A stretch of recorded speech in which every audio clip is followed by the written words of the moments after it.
Dikisahkan pada suatu hari ada seorang musafir yang sedang berjalan di padang pasir. Tiba-tiba saja musafir tersebut mendengar suara dari langit yang berbunyi, "Siramlah kebun si Fulan." Dan setelah si musafir mendengar suara itu, tiba-tiba hujan pun turun dan menyirami kebun si Fulan. Si musafir pun terlihat keheranan, dan rasa penasarannya si musafir pun mencari pemilik kebun tersebut.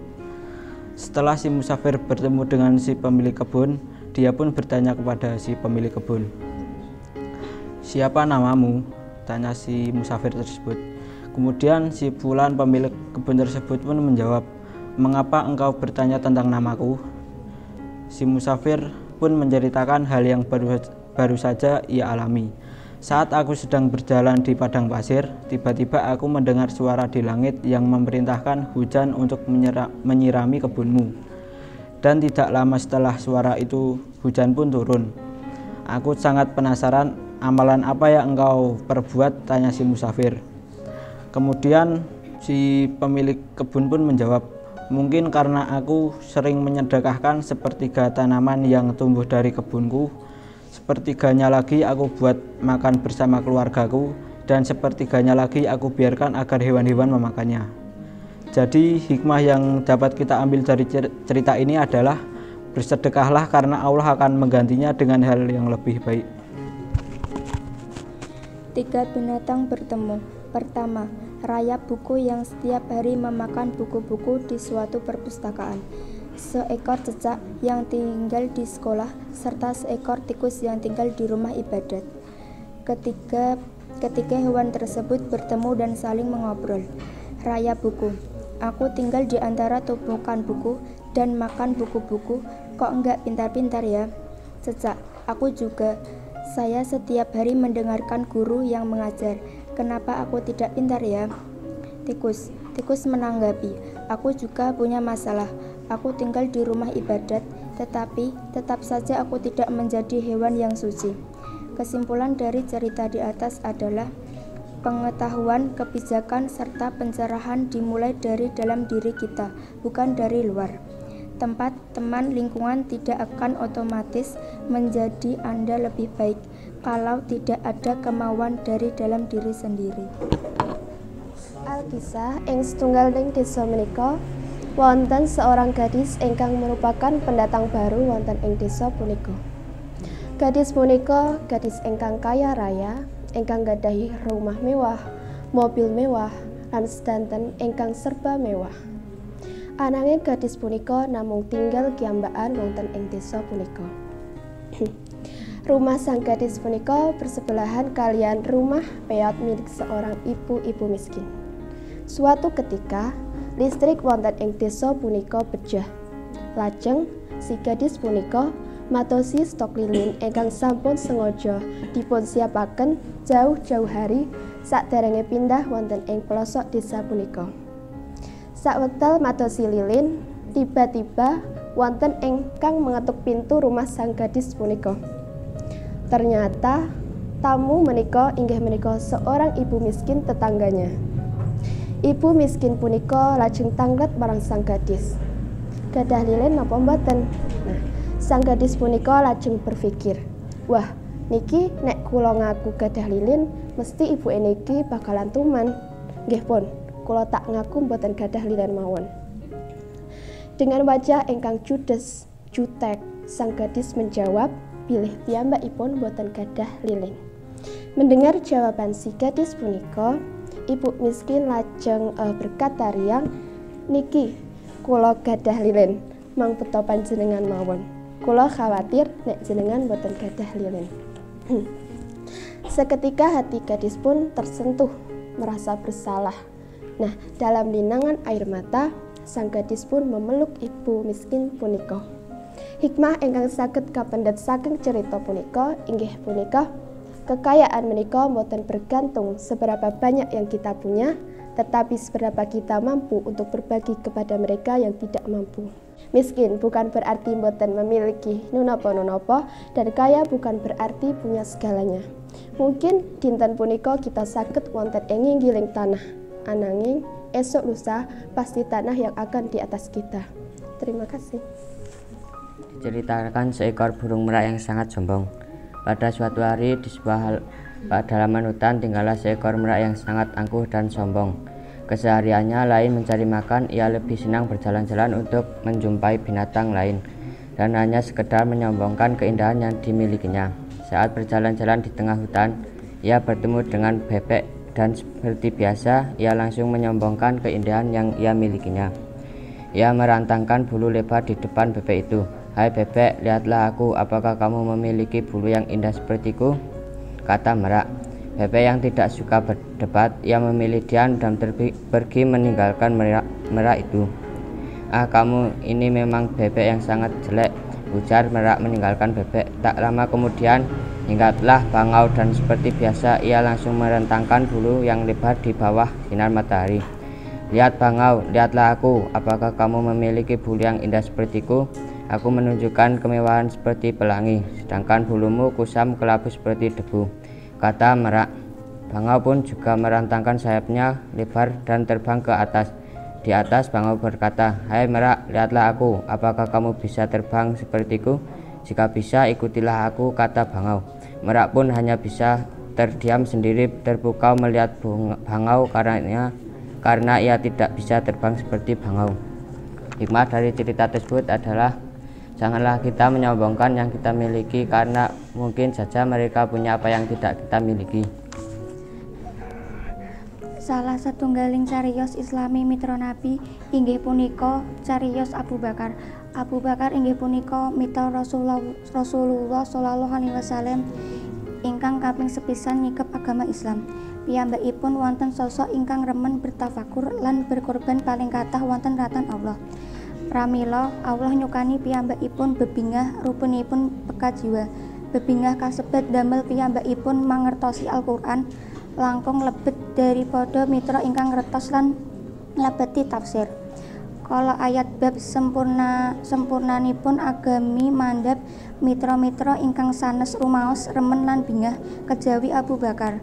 Abu Bakar malah nangis amargi mangertosi sabab mandhapipun ayat ingkang nerangaken sempurnanipun Al-Qur'an. Mila ajeng rampung misi kenabian Rasulullah Shallallahu Alaihi Wasallam wonten bumi kalih tembung sanes. Rasulullah Shallallahu Alaihi Wasallam ajeng enggal wangsul dhateng rahmatullah. Sesampunipun sumerep amargi Abu Bakar nangis, barulah mitra-mitra ingkang sanes tumut nangis. Hikmah ingkang saged kita pendhet inggih punika tiyang ingkang remen bertafakur lan berkorban paling kathah wonten ing ratan Allah. Allah nyukani piyambakipun bebingah. Wonten ing salah satunggaling wekdal Imam Al-Ghazali nyerat satunggaling kitab. Wonten ing zaman sakmenika tiyang nyerat ginakaken tinta kaliyan pena. Anggenipun ginakaken pena punika kedah dipun celupaken wonten ing tinta lajeng dipun agem nyerat ngoten niku sakteruse. Lan wonten ing kasibukan nyerat punika wonten laler ingkang mencok wonten ing mangkok tinta Imam Al-Ghazali.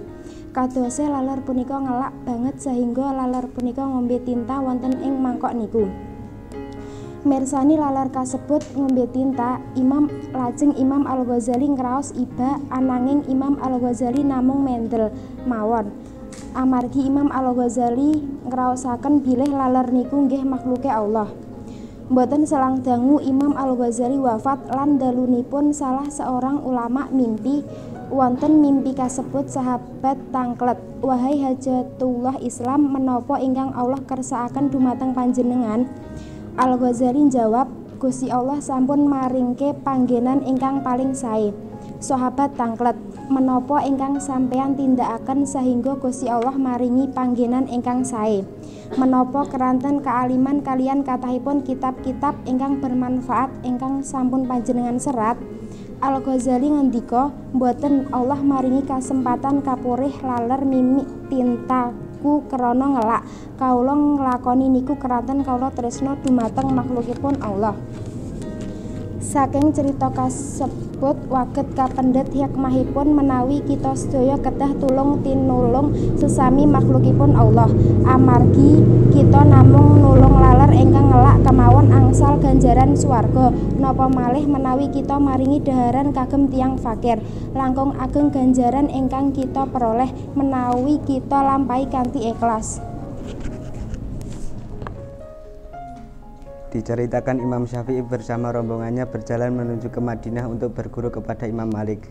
Saat di tengah-tengah perjalanan, Imam Syafi'i bersama rombongan dihadang oleh sekelompok perampok dan ditanya, "Apa yang kamu bawa?"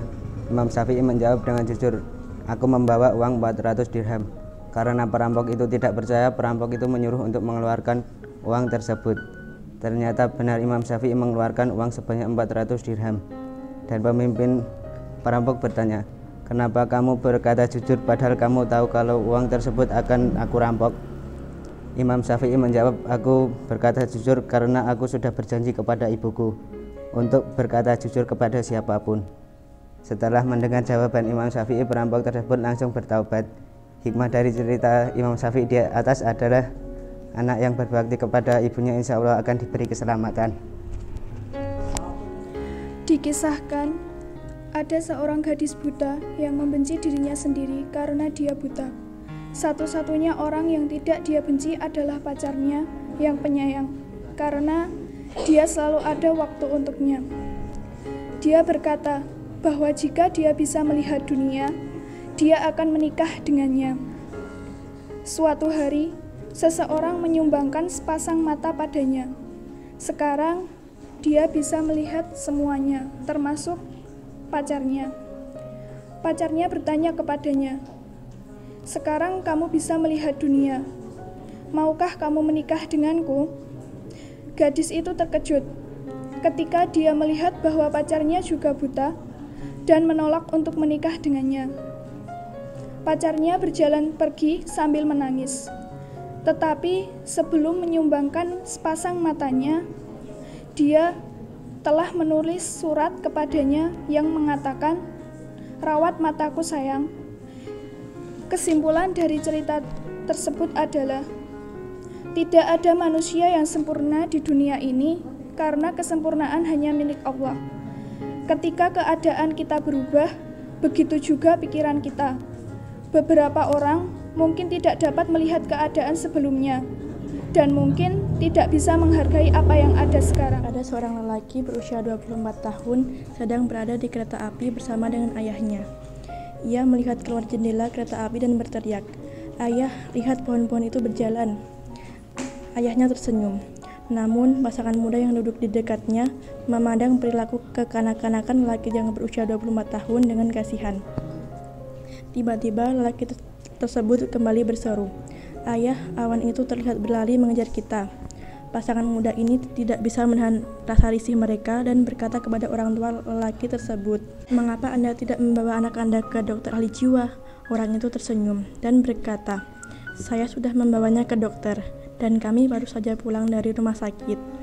Anak saya buta sejak lahir. Dia baru bisa mendapatkan donor mata dan baru bisa melihat hari ini." Jadi, pesan moral yang ada pada cerita tadi adalah setiap orang di dunia ini memiliki sebuah cerita tersendiri. Jangan menilai orang lain sebelum Anda benar-benar mengenal mereka, karena kenyataannya yang terjadi mungkin dapat mengejutkan Anda. Seorang raja mengadakan sayembara. Laki-laki di sekitar wilayahnya diberikan masing-masing 1 ekor ayam. Raja mengatakan bahwa barang siapa yang bisa menyembelih ayam tersebut tanpa diketahui oleh orang lain, maka akan aku jadikan jodoh untuk istriku yang sangat cantik jelita. Keesokan harinya, para laki-laki itu berlomba-lomba untuk mencari tempat yang paling sunyi. Ada yang berada di tengah-tengah hutan, ada yang berada di dalam kamar mandi, bahkan ada yang berada di tengah-tengah kawah Gunung Merapi. Hari berikutnya, raja mengumpulkan para laki-laki itu lagi. Namun, terdapat 1 laki-laki yang belum menyembelih ayam yang diberikan oleh raja. Raja bertanya pada laki-laki tersebut, "Wahai anak muda, mengapa engkau tidak menyembelih ayam yang aku berikan kepadamu?" Laki-laki itu menjawab, "Saya tidak bisa menyembelih ayam ini karena saya punya Allah yang Maha Melihat dan Maha Mengetahui." Singkat cerita, raja pun memilih laki-laki itu untuk dijadikan menantunya karena keimanannya yang sangat luar biasa. Hikmah dari cerita tadi adalah berbuatlah baik dimanapun berada, sesungguhnya Allah Maha Melihat dan Maha Mengetahui. Sekian dari saya. Wassalamualaikum warahmatullahi wabarakatuh.